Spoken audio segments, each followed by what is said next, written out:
Bada bing, bada boo. There is a special interest that exists. It's called chloroform interest, where one person might have this fantasy in which they pretend to chloroform someone, rendering them completely consenting but unconscious, so that they can do a list of predetermined, agreed upon acts to said unconscious person. Both parties are in on it. One person wants to chloroform another person. The other person is begging to be chloroformed. Which, side note, chloroform is a chemical that used to be used as an anesthetic for humans during surgeries. To put it very simply, it's gonna knock you out. There's these little GABA receptors in the brain. They're like little off switches. And the chloroform, they reach the GABA receptors and they turn off the neurons, if you will. Your brain shuts down, leading to this massive slowdown in brain activity. You've likely seen kidnapping scenes in movies where they soak a rag in chloroform and they sneak up on someone. They pull the rag out of their trench coat pocket and then push it up against their face.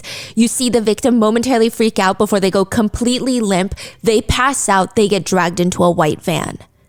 It actually doesn't really work like that. Chloroform takes at least a few minutes of breathing in chloroform for someone to be rendered unconscious. But from my understanding, it seems that adults with this special intimate interest, they lean towards fantasies of one person being the kidnapper and one person being the victim.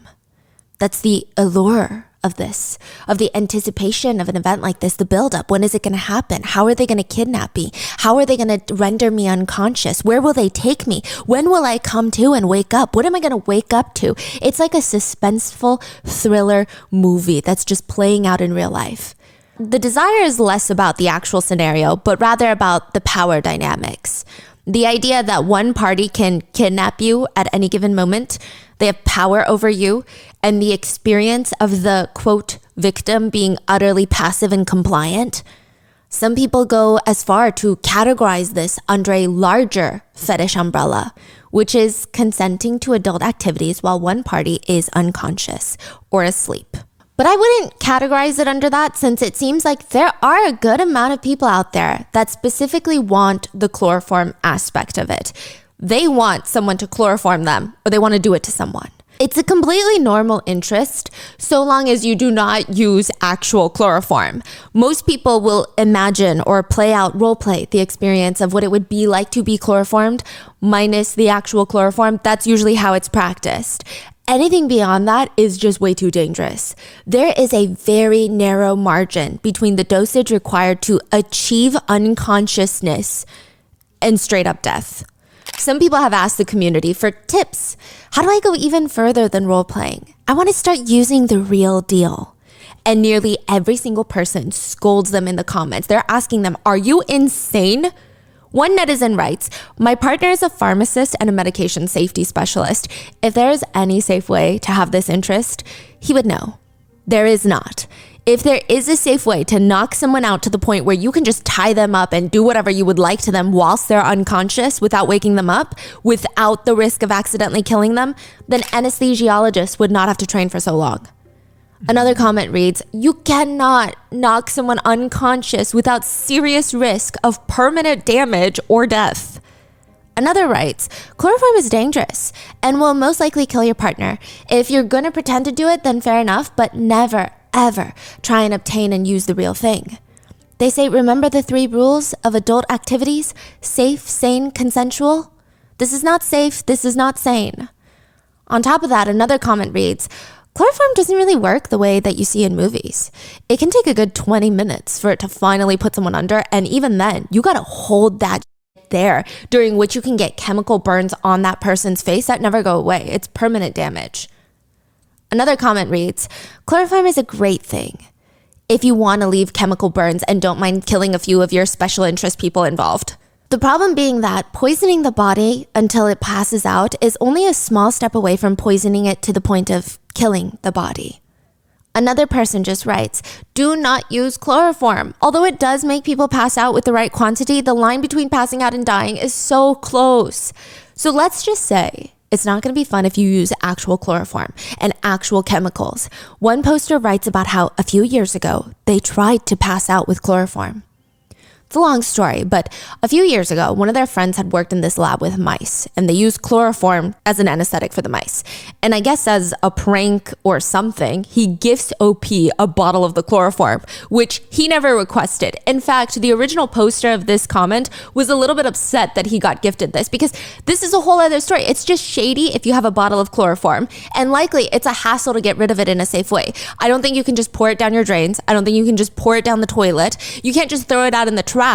I'm sure there's a whole method to it. So what does OP do with this now? He decides, well, I figured if I wanted to experiment, now was the time. I wanted to see if it was like it was in the movies. So I gave it a try and found while you could absolutely pass someone out with it, it's way over dramatized in film. He tried 4 times to use chloroform. He put it on a sock. He put it on his face. And the very last time he experimented, he said, I tried it. I guess I kept the sock a bit too close to my face for a bit too long. I woke up on the floor in between my computer desk and my speaker cabinet. I'm not sure how I didn't knock the speaker over, but I got up in this daze wondering, why was I on the ground like that? Why was I like that? I got back on my computer like nothing happened. About 2 minutes go by, and I realized, holy shit, I knocked myself out. He proceeds through the rest of the day, and fast forward 2 days, he had been laying on his bedroom floor for the past 48 hours. What? So he knocks out, he gets up, and he's like, oh, that was weird. I was out for a few minutes. The rest of the day continues like nothing, and then he doesn't remember the next time he knocks out. And the second time he knocks out, he's gone for like 4 days. Oh, he passed out again for 2 days? Yes. How? He doesn't know. He just woke up on the bedroom floor. 2 days had gone by. He said he's sweating like crazy, feeling insanely cold and sicker than he's ever felt. He said, I was also peeing dark red. So what do you know? I have time to do some more research. I find that the toxic properties of chloroform, they take a long time to leave your system. They build and build very slowly, and they leave slowly. And that is when I realized how close to death I was. Wow. Again, I'm not judging a single person who might have this interest. I'm not here to dictate what anyone does in their free time or to make someone feel bad about their interest, but please, everyone, do not use real chloroform. I want everyone to be safe and alive. So with that being said, remember the 3 pillars: safe, sane, consensual. A woman in New York, let's call her Valerie, she's anonymous. In the last few months of 2023, she's been having these dreams. It feels like a dream, and logically it makes the most sense that it's a dream because there's no other explanation for any of this. She will just wake up in the middle of the night, see what feels like a rag being held over her face. She smells a strong, slightly sweet, but also chemically scent, and then she blacks out. Maybe she goes back to sleep, maybe it's a dream, she doesn't even know. The first time it happened, I'm sure we can all come up with some sort of rational explanation for this. But the second time, the third time, the fourth time, she's like, okay, I just need to know what is going on. What is happening? Why do I keep having these dreams or visions or whatever this is? December 29th, 2023, she decides to set up a hidden camera right behind the humidifier of the turtle tank in the room. She's got a little turtle tank in there. She sets up the camera and she's just recording herself. She just wants to know what is happening when she goes to sleep, that she has these weird memories, dreams. She doesn't know. She sets up the camera in the room and she falls asleep. She wakes up at around 2 a.m. and she decides, okay, that was weird. I felt like I had the same dream. I had the same feeling. Let me go check the camera. She rewatches the footage in the middle of the night. After she had fallen asleep that night, a man walks in with a rag into her room while she's sleeping, approaches the bed, pushes the rag against her face, and I'm sure she can visibly on the footage see herself struggling, fighting it, before her body goes limp and she blacks out. That figure then proceeds to touch her sexually everywhere. But the craziest thing is, she was at work that night. The man in the video is her boss, 60-year-old Paul Giacopelli, an anesthesiologist, drugging her and essaying her while she works overnight to babysit his kids who both have disabilities while he's supposed to be at the hospital, and he came back to drug her and essay her.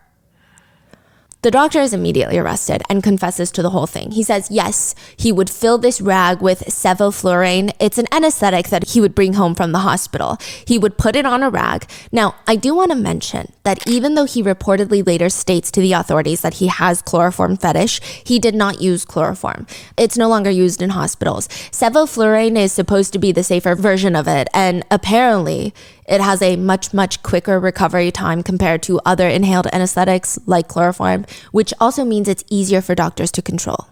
It's great, but it's still incredibly dangerous. He put sevoflurane that he stole from the hospital, put it on a rag to cover his babysitter's nose and mouth to render her unconscious. Wow. So I wanted to talk about this case because I saw a few people emailing me about it after we talked about the French case. Literally, the last episode was the French case where the wife was getting drugged, and they were like, oh my gosh, recently on the news, there had been not the same, but the similar method being used in the States. Wow. The doctor stated that he was attracted to the element of her being blacked out because he personally has, quote, chloroform fetish. Now, I'm glad that he told the authorities all of this, but also, I'm not sure where his attorney is because he states he specifically chose to do this to his nanny because she's a, quote, easy target and she's a, quote, heavy sleeper. Mind you, he is a chief anesthesiologist at his hospital. He's also a dad to 2 twin girls and he's married. When the authorities searched his house, they found other drugs that he had taken home from the hospital, such as fentanyl. He had enough fentanyl to kill 8,000 people. What? Somehow with the video evidence, with the crimes of stealing drugs from the hospital, he was just barred from practicing medicine and will only have to serve 4 years in prison. That is it. He's 60, by the way. So if there are conversations right now about, is she really the only victim that he's had? He's likely been practicing as an anesthesiologist for most of his life. He's admitted to having a chloroform fetish, according to the press releases.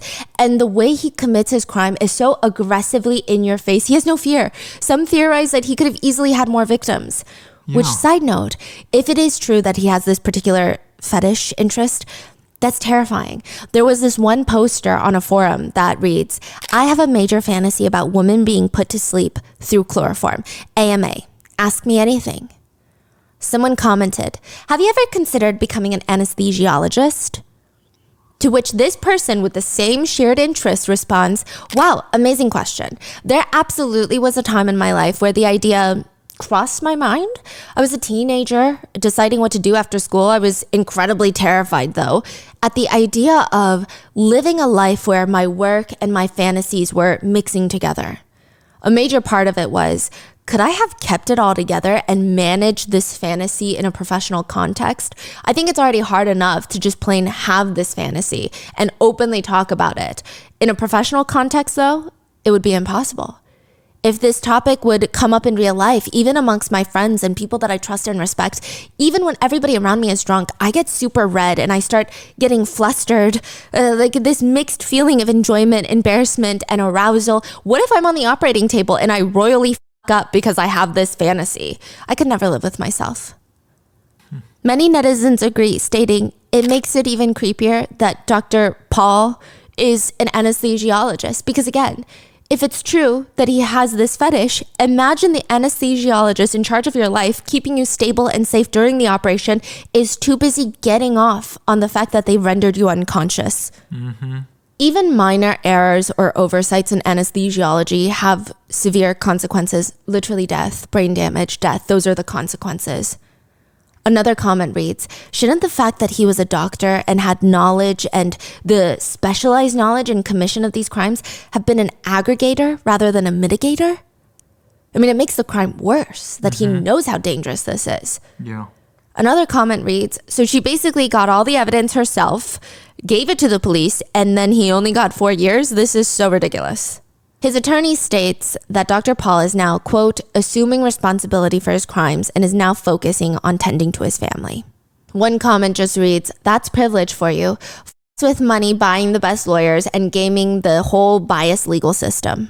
There is a lawsuit pending in civil court. I hope the victim gets better justice in the civil courts because this whole situation is very demented.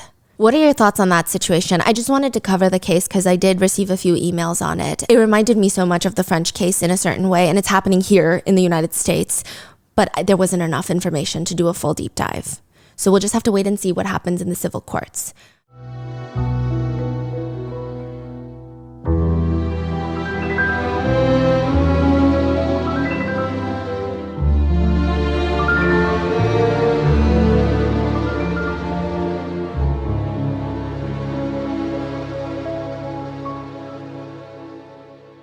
We would like to thank today's sponsors who have made it possible for Rotten Mango to support Kaylee Mills Foundation, a nonprofit established to encourage people to drive responsibly. They help rebuild families' lives after experiencing loss and hardship from fatal and even non-fatal car crashes. They do individualized financial assistance, grief counseling, and emotional support. This episode's partnerships have also made it possible to support Rotten Mango's growing team. We would also like to thank you guys for your continued support as we work on our mission to be worthy advocates. As always, full show notes are available at rottenmangopodcast.com. With that being said, let's get into today's case. There is a battle of the best, if you will. It's like a competition where 10 groups of people each take technology that NASA and SpaceX use to build rockets, and they funnel in $135 million every single year to race each other in high-speed cars. We're talking about Formula One. On 22 to 24 different tracks around the world, they race each other. The competition goes a little like this. Each team, out of the 10 teams, has to design and manufacture their own car from scratch, their own vehicles. There's a whole list of regulations that are set by the FIA and the F1 teams that each team has to follow. Apparently, that's why it's called Formula One. That's the formula in Formula One. Given the regulations, given all of these random rules, each team is trying to find the best formula for the fastest car. And it's really difficult. I mean, the regulations are pretty nitpicky. One interesting regulation is that F1 drivers' drink bottles need to be 1.5 liters or less. That's not a lot of water? Is that what It's not a lot of water at all. Okay. For the whole 90 minutes that they're racing. And the fact that they're regulating how much water or how much drink you can bring into your car as an F1 driver is kind of fascinating. Now, they say it's set because it's a safety hazard in the case of a crash. But also, without a bottle limit, teams might try to use larger drink containers for weight distribution benefits. It's that crazy. Which, side note, they're not even talking about Stanley bottles. The drink system for drivers is typically this big squeezy bag that's piped into their helmet. And it's not water. It's glucose water. It's sugar water that has vitamins and minerals to keep drivers at peak performance levels throughout the 90 minutes. Some drivers state, actually, I don't even like to drink it during the whole 90 minutes. After the first lap, I stopped drinking it because the heat in the car heats up the drink to the point where it's uncomfortably hot. In all these highly specific regulations, each car needs to be able to be the fastest at two things: going high speeds in a straight line on a straight road, but also very good at making super fast turns. Apparently, that's a very difficult combination to nail. If you're good at one, likely you're not good at the other one. These people are basically testing the rules of physics on a daily basis. You also have to factor in that at the end of the day, these are cars. They can overheat. You need to have cooling systems to make sure your car does not essentially blow up from overexerting itself. And it is so detailed. You know how the Formula One cars, they have the logos and sponsors on their cars.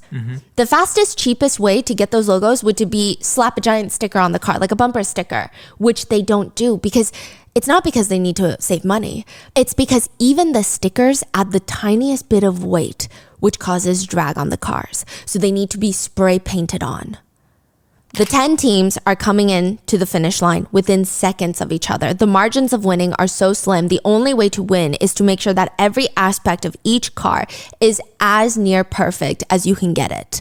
Some of the most notable teams are Red Bull Racing, McLaren, Ferrari, Mercedes, Aston Martin. They have to create the fastest car they can and then repeat the process because each team has 2 drivers. But the process is not easy.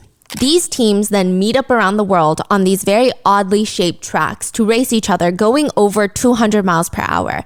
There's a whole operation behind the scenes. F1 feels more like a tech sport than anything. There's a control center of people being fed information in real time about the car's performance. They factor in a million possible scenarios. They pick the best ones. They strategize. They feed it to the driver in real time. There is so much going on. It is a very dangerous sport. In each race, the drivers can lose lose up to 10 pounds of just water. They become severely dehydrated because of the stress that their body is under. This sport requires you to train very strange muscles that normally people do not train, the neck muscle being one. That's why a lot of the F1 drivers have pretty thick necks. Because when your car is moving and turning at such a high speed, the G-force that's applied to your neck could snap your neck. And if you snap your neck, you're pretty much dead. They train by hanging these weights, like the weights that you use at the gym. And instead of doing squats with them or bicep curls, they hang them off their neck to work out their neck. And people will pull on them to help build their resistance. Yeah. Wow. Now, as well as breathing, the G-force causes them to not be able to breathe. They need to have the correct breathing techniques to not lose their breath and make a mistake, or honestly cause a fatal accident because of it. It's a very unique set of skills, one that is described as having the strategic abilities as a chess grandmaster, but having the reflexes and quick maneuvers of a firefighter. And then the average reaction time for an F1 driver is around 200 milliseconds. So when that buzzer goes off, they react in 200 milliseconds, pedal to the metal. To give you an idea, Usain Bolt, his reaction time is 160 milliseconds. The average human, you and I, 600 milliseconds. Huge difference. And then having the stamina and endurance of a marathon runner, there are so many safety regulations that are put in place. And there's all these things that each team does to mitigate any sort of accident. But ultimately, even with hundreds of highly skilled engineers and safety experts working on these cars, even with these professionally trained drivers who know exactly what they're doing, they practice their whole lives for this. F1 is ultimately a very dangerous sport. The cars are being driven at high speeds, crashes, flips, fires. Over the years, a lot of F1 drivers have died. It's not safe. But what happens when a 16-year-old spoiled teenager gets into a fight with his mom because he doesn't have his own American Express Gold card and decides to go onto the street and drive like a Formula One race car driver on a residential road? Grosse Pointe, Michigan is a place where if you want to be seen, you should probably buy a nice car. It's not the wealthiest zip code in Michigan, but a good chunk of it is in the second wealthiest neighborhood of Michigan. It's a well-off area. Some people say you can tell it's a good area because when you drive by the local high school, the parking lots, the way that they're set up, I mean, you're seeing high schoolers drive in Mercedes, Range Rovers, Audis. That's typically when you know you're dealing with a rather wealthy crowd. It's definitely a neighborhood where a good chunk of the kids, they go on family vacations to Europe during summer break. But even then, a BMW X3 M Series is a pretty standout car. The BMW X3 M Series is a $70,000 SUV. It's high performance, it's luxury, it's a BMW. It has significantly way more power than a regular SUV, and it's a lot sportier. The M is the performance version of the BMW cars. The car goes from 0 to 60 in 3.2 seconds. A regular SUV of that size, 6 to 8 seconds, 0 to 60. And it's not just about how quickly it goes, it's about how fast it can go, period. A regular SUV, you're talking 120 miles per hour, that's your max. The BMW X3M, 177 miles per hour, which honestly, I don't know when you'll ever need that unless you plan on taking your SUV to the track. Across the US, the highest speed limit zones are usually in the rural highways, and you're looking at 85 miles per hour. That's the speed limit. Nowhere near this 177 miles per hour this BMW can do. But I think the part that gets a lot of people going about this car, especially the ones that are into cars, it's a high performance model. So yes, it's gonna make a lot more noise than a regular SUV. The engine is gonna react, make those loud crackling noises that a lot of car people are into. And because this is a wealthy neighborhood, a lot of these kids have access to these nicer cars. Around September of 2023, everyone in the neighborhood is talking about how this young girl in Grosse Pointe was killed by a drunk driver. Kiernan Tagg, a 16-year-old swimmer, he's in high school, his sister texted him the article about the girl that was killed, and he responds, "Jesus, that's tragic. I knew her." A few weeks later, Kiernan Tagg would be inside of a BMW that's been flipped over, and the car will be smashed to pieces. The human body is technically just a bag of meat. I know that sounds very morbid, but it's a bag of meat and organs. I think sometimes we all like to think the human body is this miraculous feat of ingenuity that can overcome pretty much anything, which is sometimes valid.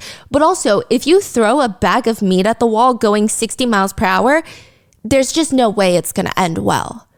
That is what happens when people get into car crashes. They state going 100 miles per hour in a car and colliding into something stationary is enough to turn you into meat soup. That's how first responders react. One netizen puts it quite bluntly.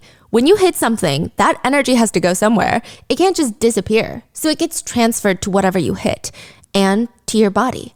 That means your car gets crumpled up like a soda can and your body gets slammed by massive forces. Your bones break, your organs rupture because your organs are not stationary inside of your body. They can move around. They can hit your chest wall. The brain gets shaken like a snow globe. The brain, if you hit something with so much force, the brain's going to move forward and collide with your skull, causing concussions or worse. Your neck might snap like a twig, causing paralysis or death. Many people believe the higher the speed, the less probability you have to survive. The faster you're going before a crash, the less likely you're going to be able to get down to a survivable speed. So what can you do to avoid this nightmare scenario? The obvious answer is don't drive at 100 miles per hour. Seriously, there's no good reason to do that. It is illegal, dangerous, and very stupid. That is what a lot of the commentators state. They state not only are you risking your life, but others on the road. November 17th, 2023, in Grosse Pointe, Michigan, on this very quiet residential street with these wealthy homes perfectly lined up. It's not even that late at night when residents hear what sounds like this big crack of thunder. They're like, what was that? Then another noise, and it sounds like a stick of dynamite exploding. There's weird hissing noises, whirring noises, just all sorts of weird, chaotic sounds. And then there's almost this brief ear-screeching, scraping noise if you're gonna get a piece of jagged metal and then just drag it across the driveway. That's what it sounds like. What the hell is that? Some of the neighbors, they run out onto the street and they see this white mess. It's a white ball on the ground next to this big oak tree. They're like, that is a car. It is a car that has been flipped over. Now, if they know anything about cars, they would know that this is a full-sized SUV that's flipped over next to the tree. But because of how it slammed into the tree, half of the car looks like it's gone missing. It looks like half the car was cut. Someone took a knife, cut half the car, and then stole the rest. It's been crumbled. It's not even just flying apart. You know, sometimes you go onto the highway and you see accidents and someone's bumper is on one side, someone's door is on the other side. It's not like that. It looks like the car disappeared. Squished to the point that you cannot even recognize it. It's like someone sent half of the front of the car through a hydraulic press. In front of the car, there is this oak tree that has clearly been hit. But behind the car, there's a lamp post that's been knocked down. So it seems like this car was on the road, drove through the lamp post, knocked it down, flipped in the air, and hit the tree before hitting the floor. Wow. So it's like flying almost. Flying. They said it flew in the air. This is a residential street with really nobody else on the road. What kind of speeds does this car have to be going to do all of that? In order to hit the tree with that kind of impact, it had to be going over 90 miles per hour, probably over 100 miles per hour in a residential street. That means the driver of this car had pushed the accelerator down completely. Side note, going over 105 miles per hour straight towards a tree the car is basically going to disintegrate on impact. If you've ever seen a car, a crash dummy car, heading straight towards a concrete wall or a tree at 105 miles per hour, you will see that where the car comes into contact with the object, it's like it enters a portal. It just disappears. It doesn't break apart. It crumbles to the point where it's gone. It's so quick, it doesn't even look like a dent. It looks like that part of the car just vanished. So if you're in the front seats of a car and it hits a tree at 105 miles per hour, it's like being in the epicenter of a small explosion. It doesn't really matter at this point if you have your seatbelt or your airbags deploy. The human body just simply is not designed to withstand those kinds of forces on the body. Internal organs are hitting up against your chest wall. That also happens with your head. If your brain hits the inner skull with enough force, that's a death sentence. The force of the collision practically disintegrated this vehicle. The engine, the transmission, they're no longer even attached to the car anymore. In the middle of this random neighborhood, this BMW X3 is just sitting there completely obliterated. When first responders get to the scene, they realize two of the local star swimmers, one is this 18-year-old freshman in college, Flynn McCrell, another a 16-year-old boy in high school, Kiernan Tagg. They were both in the car. They were less than a mile from Flynn's home. They're going faster than 100 miles per hour in a 25 mile per hour residential zone. They're going 80 over the limit. Oh my gosh. When the investigators get there, it is unclear if anyone was able to survive the incident until they see a foot and another, and one of the two boys in the car steps out by themselves and then collapses right in front of the investigators. He's going to be rushed to the hospital with serious injuries, and the other occupant would be pronounced dead at the scene. There were no drugs involved, there was no alcohol involved, so what the hell happened? 16-year-old Kiernan Tagg wakes up in the hospital and everybody is asking him, what happened? Like, what happened in the car? What the hell is going on? And this all starts because of an American Express Gold Card. An American Express Gold Card is not the most prestigious credit card on the market, but it's not an easy one to get. Typically, you need to have an excellent credit score, and there is a $250 annual fee just to have the credit card, to be able to use the credit card. The average gold card holder likely makes around $130,000 a year, their household income. That's what the estimates show. But 16-year-old Kiernan Tagg is like, I want my gold card. I want a gold card.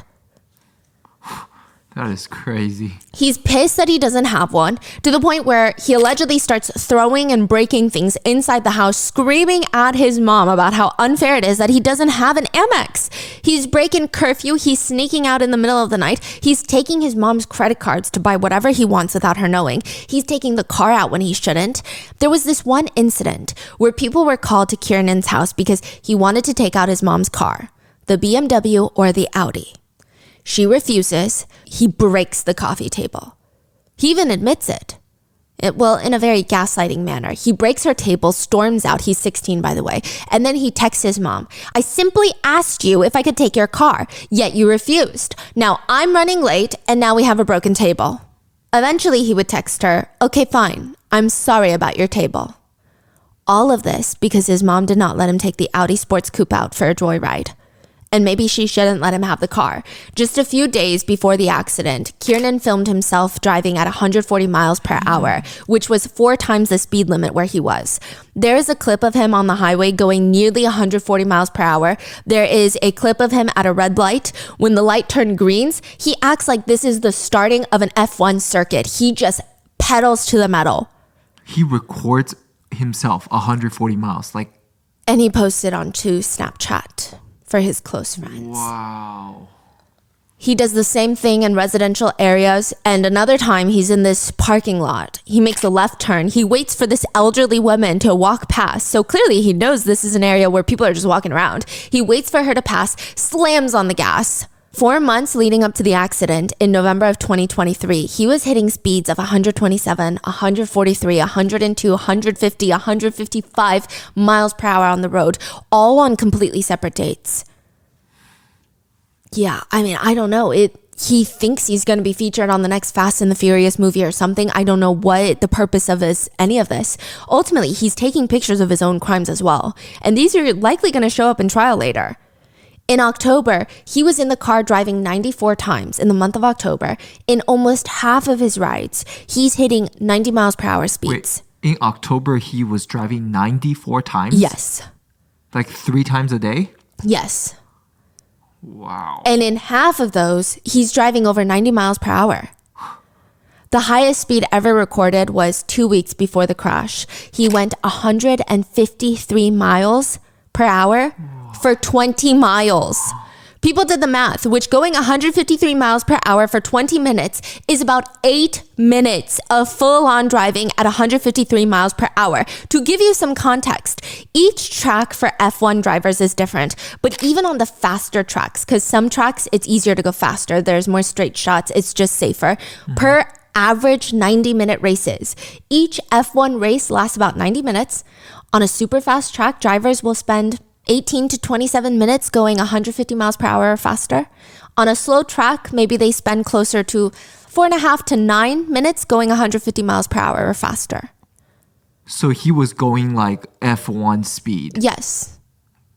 But this is like, I don't even think the 9 minutes is straight.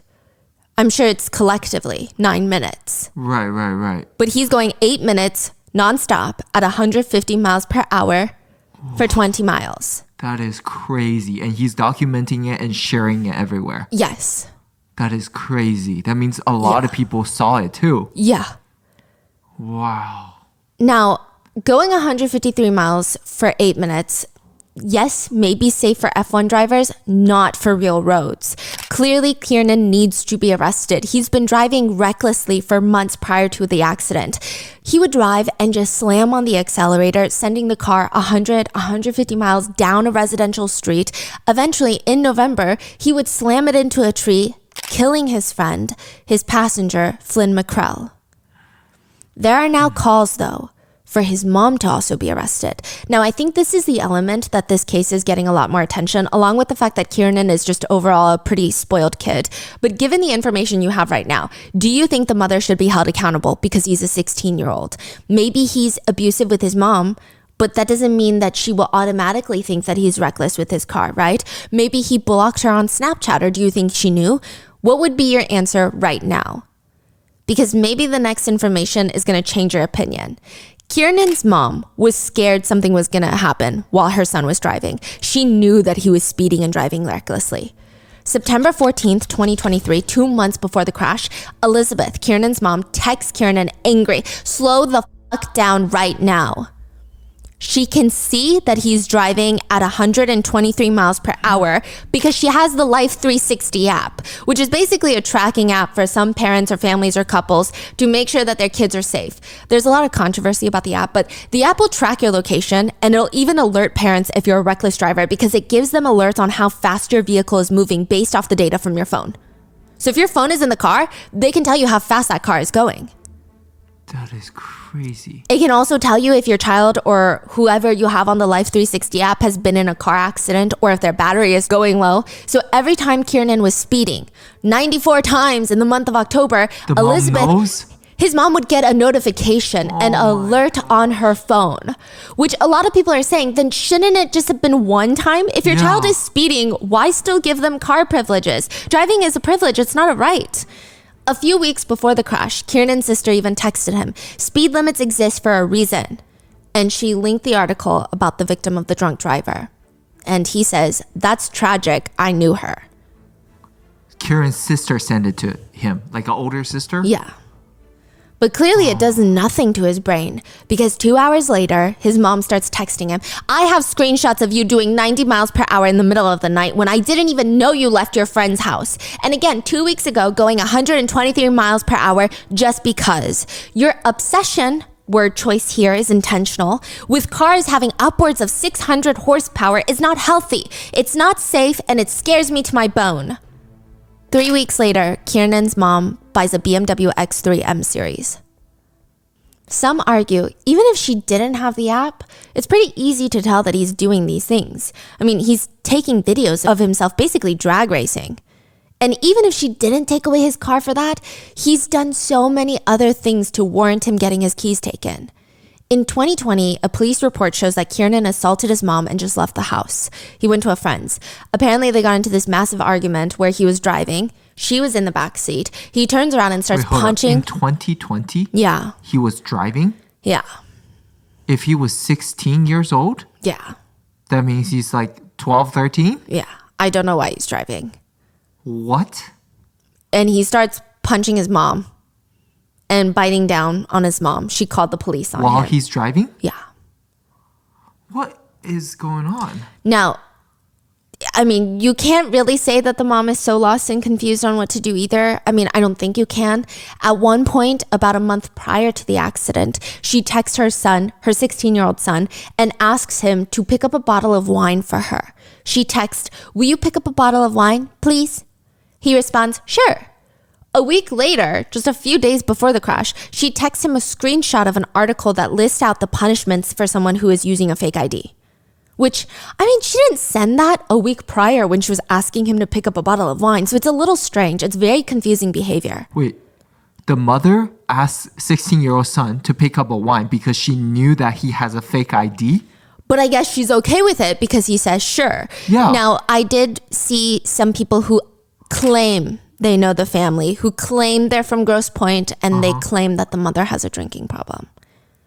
Okay, well, it Doesn't matter, yeah. But the fact that she's asking an underage son to pick up a drink for her? Yes. And then a week later sends that article? What's the intention behind that? I don't know because I was trying to wrap my head around it, and I'm like, okay, if I were a mom, I think if I had a suspicion that my kid had an ID, I would just send that article. I wouldn't make him actually go commit a crime because him having a fake ID and then going to buy a bottle of wine are two different charges. Yeah. And then me requesting him to buy a bottle of wine is also very bad parenting. Even if I'm trying to prove a point or trying to figure out if he has a fake ID, it's just very odd behavior. Now, throughout all of this, she never takes his keys away. Since 2018, Kiernan has at least 22 documented incidents with the police, the majority of the calls being about him wildly out of control. His mom would call the police having no idea how to calm him down. At one point, he was arrested for domestic violence against his mom. He had to be held in a youth center in the county. While Flynn's parents, they just remember, well, Flynn's mom says, I was standing in the foyer of the house and listening to them saying there was a crash less than a mile away and your son didn't make it. And I couldn't. I mean, all I could say was no. Flynn's parents believe that Kiernan's mom should be held responsible. There is a mountain of evidence. And she admitted through text, it scares me to the bone, it's not safe. Side note, Kiernan's dad and his mom were divorced recently, and soon afterwards, Kiernan's dad passed. So it's really just his mom in the picture. Flynn's parents say Elizabeth, his mom, should be held accountable. They say she was sitting on a ticking time bomb. She knows he's out of control, yet she basically gets him a weapon. It's like she handed him an AR-15.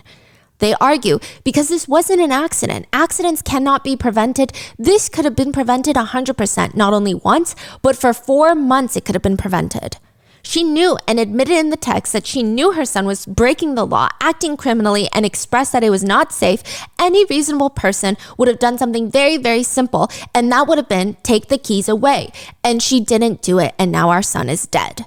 Every day, we wake up in shock and disbelief that our son, our beloved Flynn, is gone, and it was 100% preventable. The slightly unexpected and kind of wild part is Kiernan's mom is an educator. What do you mean? A teacher? She's the campus minister at the University of Detroit.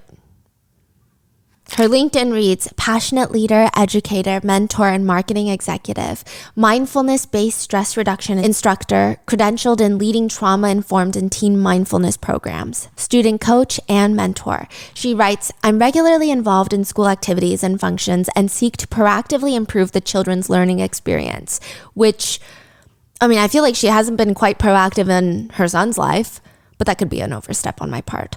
Flynn's parents have also stated, any reasonable person would have done something. They would have just taken the keys away. That's it. That's all we were asking for.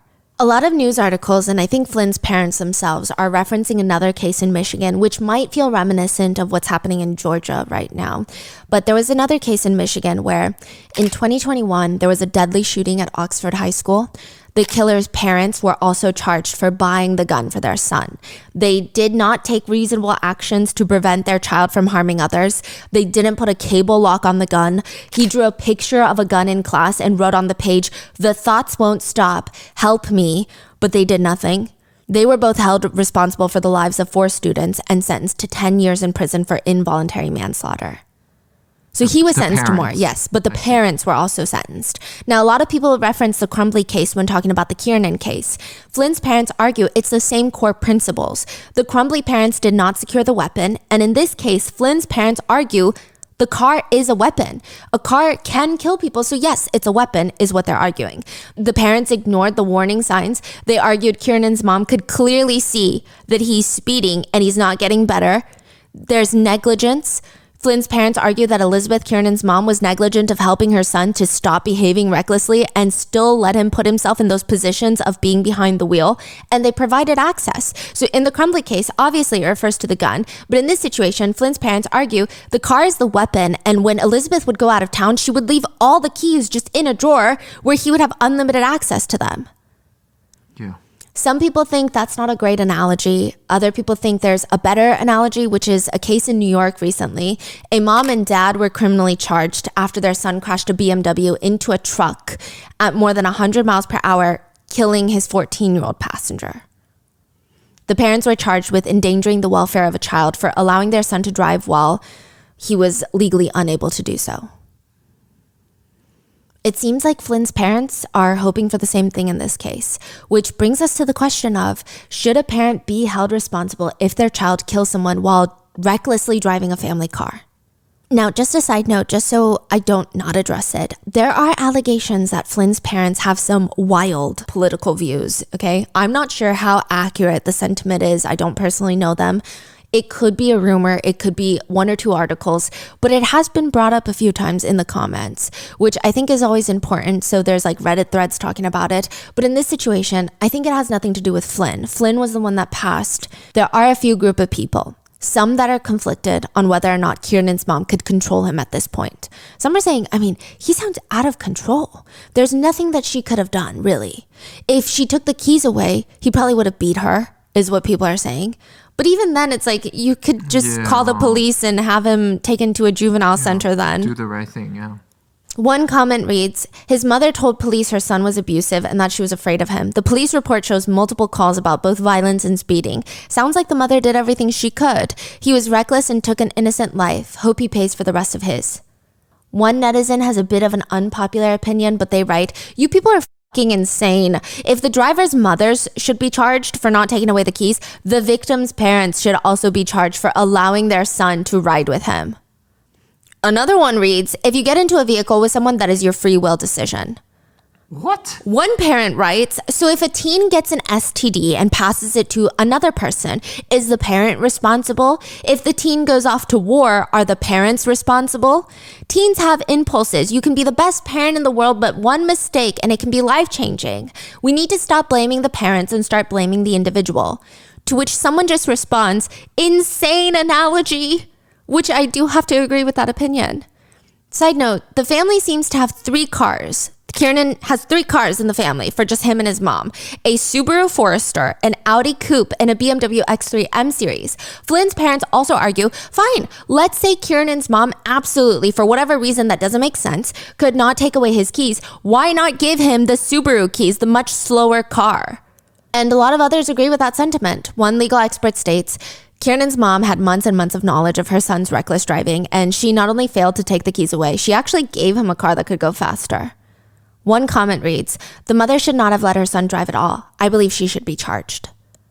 Another mom agrees, writing, let me find out my daughter is driving recklessly. She won't have a car. She would have to ask me every time she even steps out the front door. Another parent wholeheartedly agrees, writing, my oldest son, 16, just got his license a month ago. He is under no illusions. If he violates any traffic law, speeds, runs a stop sign, so much as looks at his phone, he will never be driving again until he's 18. At the DMV, they made it quite clear to him that the state and I both have the right to revoke his license, and he knows I absolutely will. Raise your kids right. Make sure they understand they will be held accountable for their actions, and this kind of thing would not happen. One comment reads, this reeks of entitlement and God complex. Tragic that the mother either couldn't or wouldn't control him and it cost someone else their life. We don't often think of vehicles as deadly weapons, but we have vehicular manslaughter laws for a reason. Flynn's parents argue, I want him in prison for as long as possible. Why should he get a break? The kid is at every break and every privilege there is. There's so many instances of criminal behavior. This is an individual who knows right and wrong, has most privileges most people will never enjoy, and he chose to drive homicidally and murderously and break our laws. This is a person that needs to be taken out of society because he is dangerous, and the only way to restore is through punishment, if you're that kind of criminal. Flynn McCrell was 6'4". He's tall. He's got this very shaggy red hair, orangish hair, and everyone said that he's a bit of a gentle giant. They said he was the baby of the family, the one that he couldn't even go to amusement parks because he didn't like roller coasters. His family can't stop thinking about how he must have died in fear. He was always the quickest to crack a smile, and he had just come home from Thanksgiving break. So a lot of people were asking if he was posting these on Snapchat, if Kiernan was posting this, then Flynn must have seen. But Flynn's parents argued they really weren't that close. Flynn had just come home from Thanksgiving break, and to him, Kiernan was just the nice kid. He's just a few years younger, trying to also be a swimmer. So the way the relationship seems is Kiernan was looking at Flynn almost like a swim mentor. And perhaps he didn't show Flynn the bad sides of his personality and his habits because, you know, they didn't have a cool friend relationship. It gives the older guy mentor and his little mentee. He always looked up to Flynn. Flynn's parents said whenever he came around, we never had any inkling. He was very polite. After every meal, he would thank us. He always offered to help bring groceries into the house if one of us had gone shopping. They don't even go to the same school. They're not even the same age. Flynn is a freshman in college. He's 16. They just live on the same street and they're both swimmers. That's how they know each other. It just seemed like Flynn took on this friendship with Kiernan as a helping role, and he just wanted Kiernan to be a better swimmer. Flynn's older brother says, Flynn was an angel. He was selfless. He wanted so much for you. I feel as though I've lost my life when Flynn was murdered. I've been robbed of the next 60 to 70 years of my life with Flynn. Flynn wasn't worried about the future. He wasn't worried about his own place in this world because he innately didn't have to be worried. He was always in the moment, and I will always think of him and I will see him again. Flynn's mom says, nothing is going to end the hell that we have been through. It is inconceivable to me that I've lost my son. To say this is a living hell is an understatement. My family has been ruined. My family's life has been ruined. No one should ever, ever have to lose a child like this. I still can't believe my big, calm son is gone. There are rumors that Kiernan is out on bail. He was arrested, he's out on bail, and there were rumors that he was dancing on TikTok with his girlfriend to the song Celebration about 2 months after he killed Flynn. He allegedly wrote a poem for school, Ode to the Frog, and it reads, "Oh, Mr. Frog, the hate you give. Through that wretched croak, it deafens me, making me feel like a bloke. You're always there, I can't escape the wretched croak. All animals live carefully, scared of what's to come, never knowing when a breath could be their last croak. Croak, croak. Here came the frog, and with it came death. I was scared, but all of a sudden, I awoke." Kiernan is currently out on bond awaiting trial, which is set to start February of 2025. He will be tried for second-degree murder. He's a minor when this took place. He was 16. He's 17 now, but he will be charged as adult designated, which means if he's convicted, the judge can sentence him as an adult or a juvenile or a mixture of both. They can kind of blend the sentence. The most he can face, if the judge decides to sentence him as an adult, he'll be facing life in prison as maximum punishment. What are your thoughts on this case? How long do you think he deserves to be in prison? Yeah, it's so scary, especially driving residential roads. I go under speed limit because I'm like, you never know when there's a pet, when there's a kid. So please stay safe, and I will see you in the next one.